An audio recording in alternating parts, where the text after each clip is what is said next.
Welcome to Mental Health Awareness. I'm Dr. Ann Coretti, Director of Student Services for Nauset Public Schools. And today I have with me two guests, Carrie Darling and Susan Nee. Carrie is a grad student from Lesley College. Yep. Welcome. Thank you. And Susan works for Child and Family Services. She's a mental health counselor. Yes. And welcome. Thank you.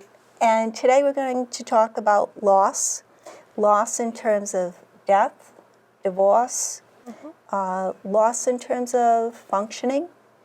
So I'm going to start off with defining loss and how that causes grief. Susan, want to take that? Loss is the process exhibited by grief that shows our emotions and our mannerisms and how we process the grief thoughts themselves. It is incorporated in not just loss through death or divorce or perhaps moving, changing a home, changing community, changing natural supports. Could be loss of a pet. It could be loss of a pet, absolutely. A traumatic event, someone breaking into your home, loss of your personal items, but then also the loss of a sense of safety.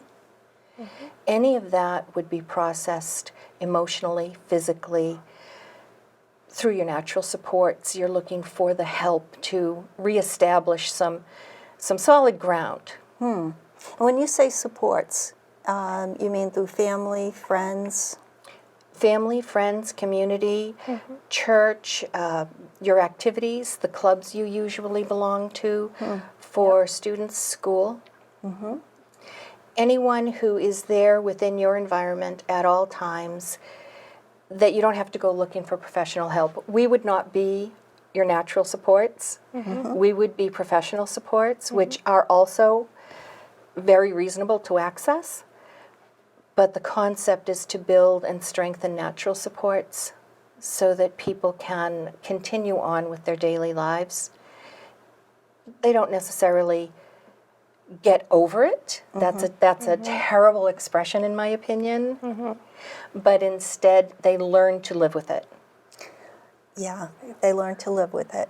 So in terms of loss, it's a natural human experience. We all go through various degrees of loss. But when does it really become a problem? I would imagine if you're really stuck. Yes. If you get stuck to the point where it goes from anger to bitterness, or it goes from I can't do this emotionally, and then an extended period of time has passed and people have not yet re-engaged in their everyday activities or with their loved ones, then you really need to step in. If someone's not sleeping, if they're not eating, if their needs have changed drastically in some way, then someone needs to step in, to give them assistance. So when you say bitterness, it sounds like that would be the second stage of the grief process. It certainly incorporates into anger. Yeah. So Yes, let's it talk does. about the stages of grief. Why doesn't Carrie go through? Sure.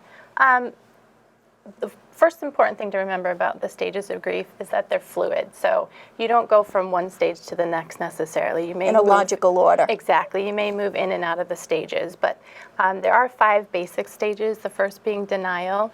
And during that stage, people tend to kind of not face the trauma or the loss that they have experienced. They pretend like nothing has happened. They just go about their daily life like there's nothing wrong with them.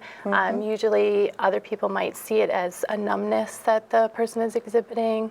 It could be shock of what's happened, so that denial of not wanting to face the emotions. And that's generally the first stage. Second stage is an anger stage. It's very natural to feel angry. You can feel angry at anybody that you're close to, an ex-spouse. You can feel angry even at your own children. It's just a natural experience that you go through after you lose somebody. The third, Like why did this happen? Right. you know? That kind of moves into the third stage of Okay. bargaining. You kind of you remain in the past and you try to like negotiate your way out of it. So you do a lot of your what if statements and if only I did this, maybe something else would happen. So it kind of moves into that stage. The next stage would be a stage of depression. When you start to really feel the grief on a deeper level, you may start to feel really depressed. You might lose your appetite or even overeat. You might have trouble sleeping. So those kind of signs of depression. And then the final stage would be acceptance. You start to really process the grief a little bit more. You start to accept what has happened. And you kind of have that sense of feeling that even though I've had this extreme loss, things are going to be okay and that there is kind of hope for the future. And I would imagine going through the 5 stages of grief is different for everyone. And time-wise, like you had said, you know, people say, get over it, just get over it. Right. You know, or in Moonstruck, snap out of it, right? Yeah. So in terms of time, what's a normal, if I will use that word, period of time? Is it 18? I had always heard 18 to 24 months. It takes most people. It varies, It does vary. and it varies on the type of loss. If we're Okay. talking about a death of a spouse or a child, it's not the natural order of things. So it takes a little longer. It also varies dependent upon the natural supports, and that's a word I use often with my clients as well. They have to understand what their natural supports are, and they have to use them wisely. They have to express what they need, when they need it. So applying their natural supports, and if they're willing to access them, may lessen the time. But the bottom line is everyone's different, and we can't put expectations on anyone. Right. The time when someone who's around a person who's grieving should step in is when they notice there's a significant change in their daily living functions, or they're truly sobbing every day for a few hours and it's been an extended period of time. For some people that may be 3 weeks, for some people it may be 3 years. But that would be what we would consider being stuck. Okay. And that's when the professionals step in. And we can put professional supports around a person to help them process through what they're feeling, how they're understanding it. I am really big on incorporating, even with the professionals, the natural supports. Bringing in the natural supports to a session if we need to. If it's your mom who has lost her husband or dad, it could be very beneficial for the child to come in with the mom to assist the mom in processing, but it also could help catharsize for the child. And so build a process or an understanding of what's happening and what needs to happen for a sense of safety to return. Well, you know, what you just talked about is very interesting because not for a child's perspective, they're dealing with their own grief plus their parents' grief. Yes. Whereas the parent's dealing with his or her own grief plus the child's grief, Yes. right? It may be hard for kids to see the parents in so much pain, even adult children. Oh, absolutely. Right. That doesn't change. It doesn't change, right.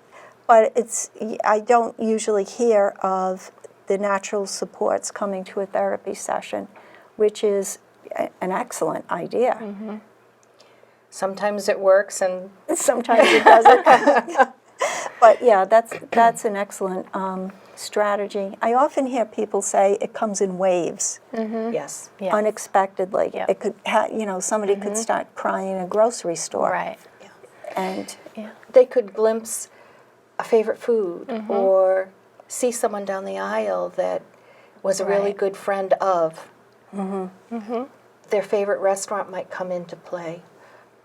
Milestones are Yeah. very important. Birthdays, what I was anniversary of the death, anniversary of holidays. Any time that you and the other person, and this is specifically around death, obviously, had something special that they did together, Right. that's going to bring up a lot of emotional trauma Yeah. and needs to be processed. The best way to process trauma in session or with natural supports is to talk about it. And one of the things I say to the natural supports very often is, don't be afraid to talk about the person. They're thinking about them. It's not a bad thing to talk about them. Now, if the person who's grieving shuts you down, then of course you back up a little and discuss the pretty flowers. But it's okay to talk about someone who you've lost. But you talk about, you phrased it in a sense of trauma. Yes. When does it become re-traumatizing the person, or does it? It doesn't, because Okay. the person will process through. I'll take that back. If someone is on the person constantly about, it's time to get over this. Yeah. You've Yeah. grieved long enough, let's move on. My favorite, and this one was actually said recently, was, why don't you find a new man? Oh yeah, yeah, That's my favorite. oh yeah, Then you could be doing damage. yeah. I think people mean that in a helpful way, Oh, but I it do can too. be so devastating Right. Yes. for someone to hear that. I absolutely think it's with the best intent, Yeah, Right. yeah, but perhaps not the best communication. And I think that's one of the problems, well, not necessarily a problem, but one of the issues around grief is that people that don't have that experience, they don't know what to say to the person that's grieving.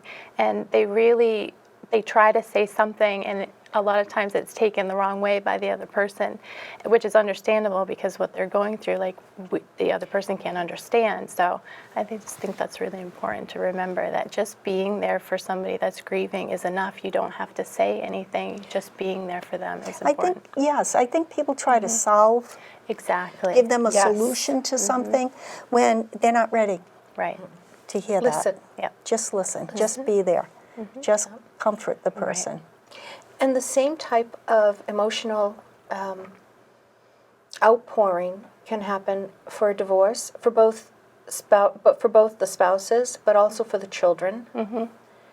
The loss of a job can be very traumatic, because then there's also fear added on to that of how are we going to make the mortgage? Right. You know, is there going to be food on the table in 3 months? How am I going to process this? And a sense of guilt and responsibility goes along with that. So all of these aspects can be contributed to the loss of death, but through the loss of something that happens every day in our lives. And how children, getting back to children, how children process loss, even a divorce, right, Yes. is different than how an adult would process. Yes. So what are the different ways that kids process, and what can we say that would be helpful for people to hear of how to help children? Watch for the signs. Watch for a disruption in their daily living. Have their grades plummeted? Yep. Have they been able to study? Have they been able to focus? Are they sleeping? Are they having nightmares? Are they eating okay? And that's for adult or child. Grades are a very good indication, because if a child is grieving and unable to focus, their grades will be, they're a really good barometer as to what's happening. Right. And I think it's important to keep the developmental stages in mind as well, because children, as they progress through life, they start to understand death differently. It's becomes more permanent. So as they get older, they might reprocess something that happened, a loss that happened like 5 years ago. They might start reprocessing it again. So that's one of the things you need to keep an eye on. And they might revert back to the previous stages. Some kids will, I think you worked with somebody that reverted back to bedwetting. Yeah, enuresis daytime as well. Yeah. And she was 6, and she was devastated, embarrassed, and didn't understand what was happening. Right. So we call those triggers, We do call them triggers. right? Yes. Something that brings up something that happened a long time ago. And that's why it's particularly important for adults who have more experience than children and have experienced more loss than children to keep themselves in check, Right. right? Because what you don't want to do is project your own I don't know, outlook Right. onto the kids and let the kids develop their own coping strategies. So Absolutely. how can an adult help a child and keep themselves in check? Children While are very doing that. honest. Especially young children. They're going to ask you a question, answer only the question. No extra Right. information, no details from your perspective. Be honest, use the correct words so they understand them, and only answer the question they asked, nothing extra. So can you give me an example? If a child says, "Why did Mommy leave?" Okay. The remaining parent, the dad, could say, "Mommy had to leave because she was," whatever the reason.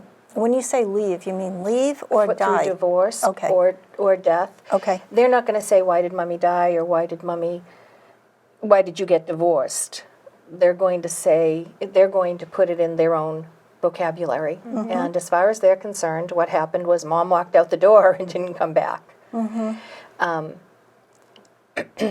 It's easier to allow the children to use their vocabulary, so just answer them in their vocabulary. Mommy left because if she died, because she was very ill. She got very, very sick.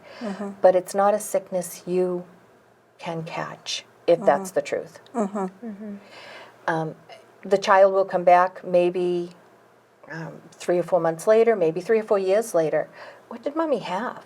And then you can go into more detail. But Right. answering the child at the child's level is really, really important. So what if a child says, why did Mom leave, but doesn't say or is wondering if it's because of him or her?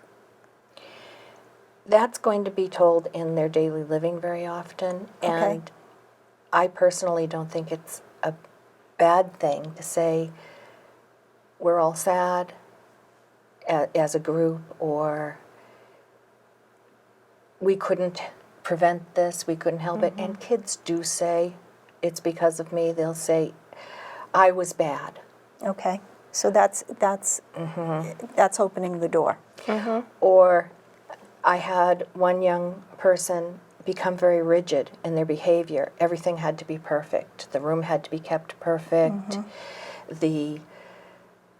His grades had to be perfect. His communication had to be perfect. He couldn't tolerate anybody going off the exact linear path that he perceived as correct. And that was a big tell.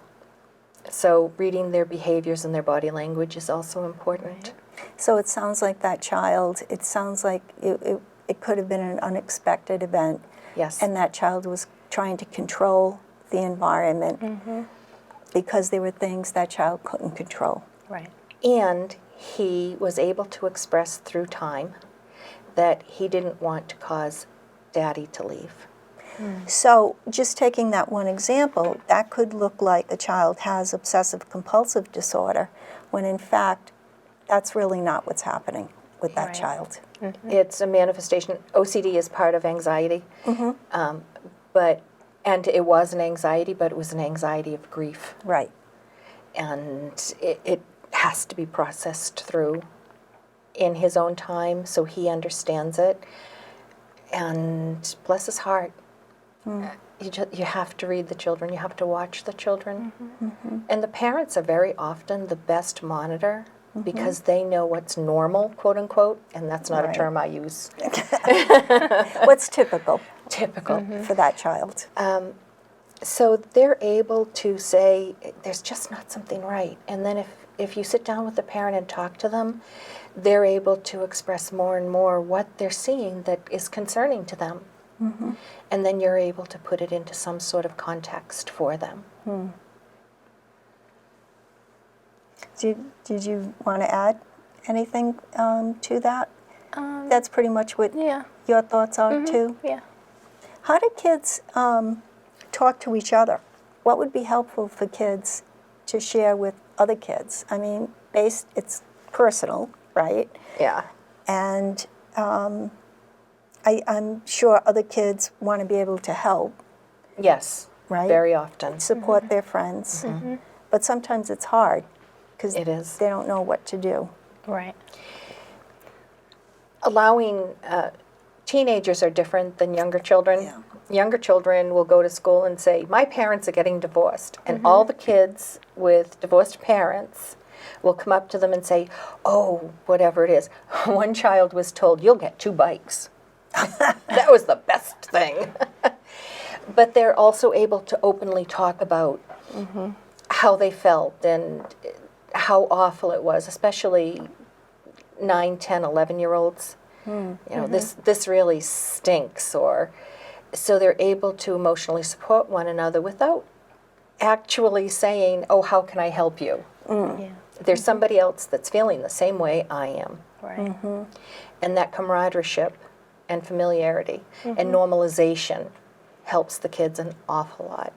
So getting back into their normal routines. But you'd say that for most people, right? I would, Yeah, yeah. adults do. At their own pace. I At their own wouldn't pace. push them too hard, too fast.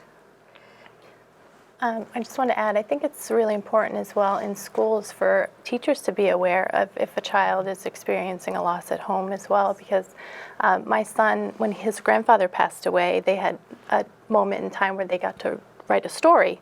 And so he wrote about his grandfather, and the teacher allowed the students in the class to talk with my son about it. And he was able to process some of his grief in the classroom with the other children. And so I think that's really important for teachers to be aware, parents to communicate with their teachers and let them know when they're Yes. experiencing something like that so the teachers can support them.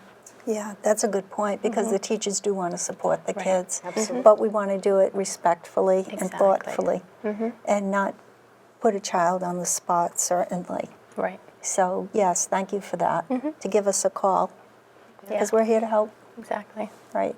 Absolutely. Coping with grief.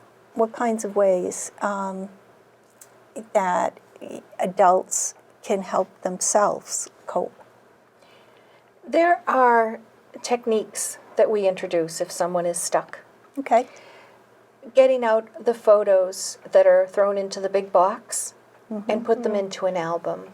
Putting up a picture or two, allowing them to have the person around them, or if they need to put some of the things away. Transitioning into perhaps emptying the top drawer and putting some of your things into the top drawer of the bureau and slowly moving the other person out. That might be very cathartic. Journaling, scrapbooking, open communication. Coping, though, we turn again to the natural supports. Who's out there that they have been working with? Do they go to, for seniors in the area, do they attend Council on Aging? Are they aware that there's a grief support group in most of the towns here on Cape? At the Council on Aging? Yes. For the kids, Lunch Bunch is a wonderful program for the elementary school kids. So allowing them to express their emotions and their feelings for the other person through varied artwork or poetry or whatever it is, that however they want to express themselves, Right. that's not a verbal communication, can help. And talking is the most, coping through talking is really the very best form of communication. Right. What about when families put a memorial in the house? That's another way. It absolutely. Yep. What about the families, and I've known some families who've just, in the case of a child, just left the room the same for years. I know one family, like 10 years. But that's their choice, and That's that's their up to processing. them, right?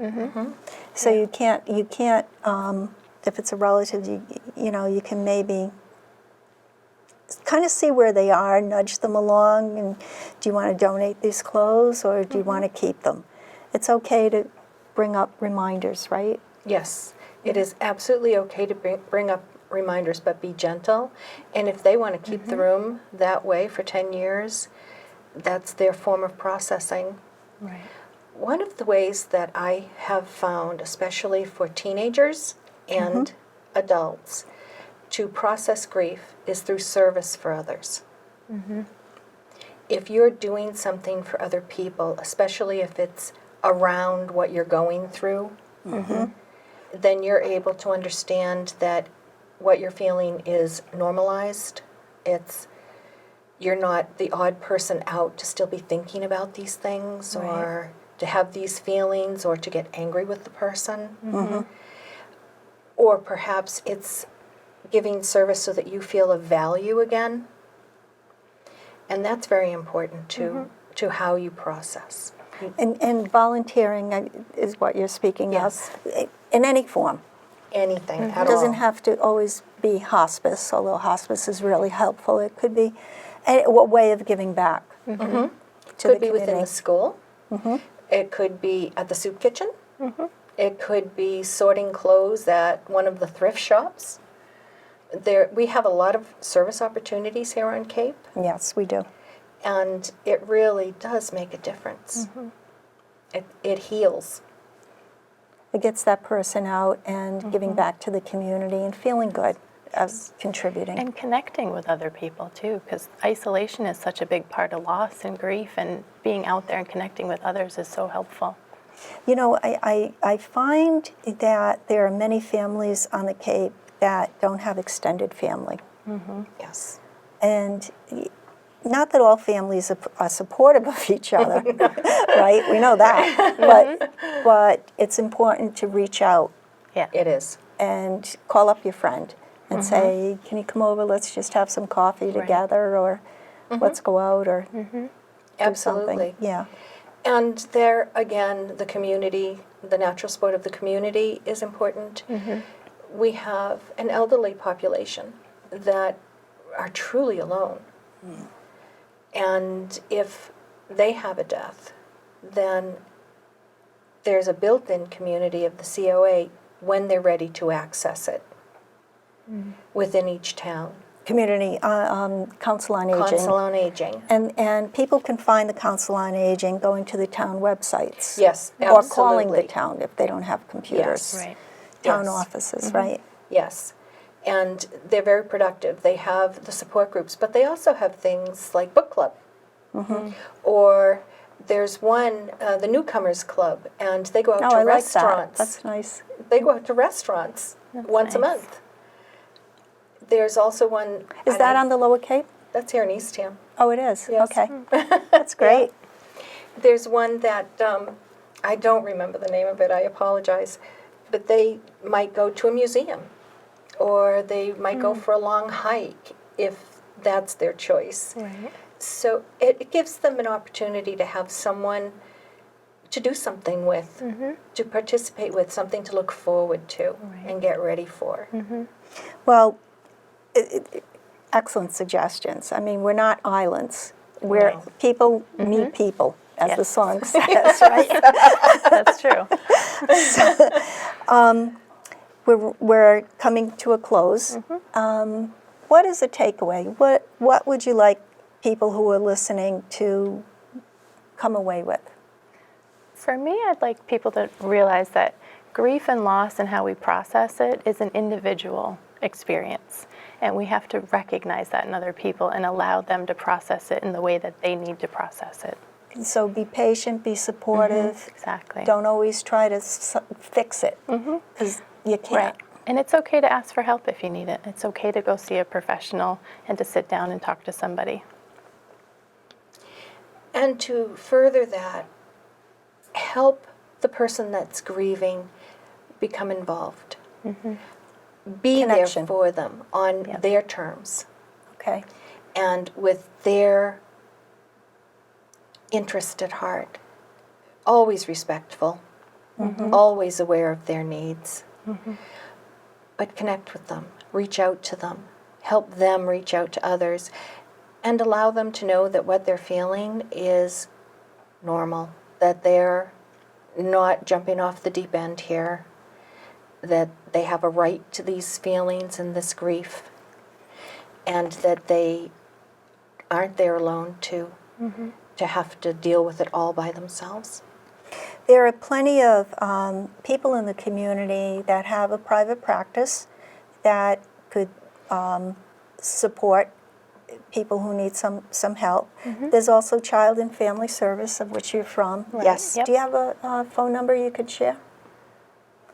The Hyannis office, I believe, is 508 Yep. 778 778 1839. 18. I believe it takes you right to the front desk. Okay. 508-778-1839. And I would assume you take many types of insurances. Many insurances. Okay. And Carrie and I actually work Lower and Outer Cape and some Middle Cape, but mostly Lower and Outer Cape. Outer Cape, but their Child and Family is extensive Okay. throughout the Cape. And we're readily available, and it's 0 to 100. However old the person is, it Okay. does not matter. Okay. So all age ranges, doesn't All matter. age. The other thing that people can do is check with your insurance coverage.